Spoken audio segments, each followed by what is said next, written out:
A vita, per quanto può durare, è come stare in una casa sapendo che ha lasciato.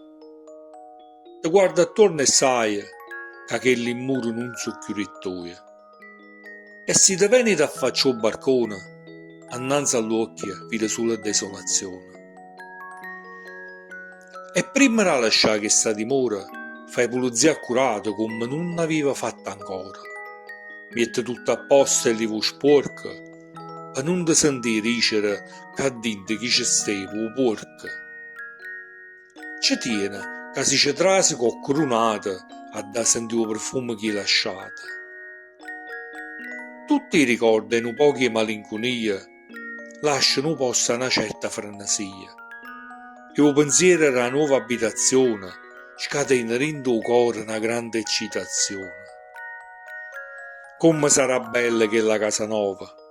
Da pare fa un suono si vira dove si trova. Chi l'ha costruita l'ha fatta bella assai, e può sta certa che là più non te ne vai. I muri sono fatti di diamanti e oro, e il panorama attorno ti spaparanza il cuore, e porte madreperla sono senza serratura, non tiene lampadaria, ma non stai mai oscura. Sta un giardino attorno, pieno di fiori e piante, si sente solo il rirere, nemmeno più un chianto.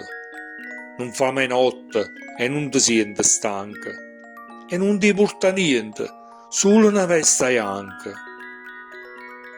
Non vede l'ora di fare questo trasloco, e spera proprio che ci manca poco. Chi sa quanto tempo ancora ti rimane, ma volesse che fosse già rimane.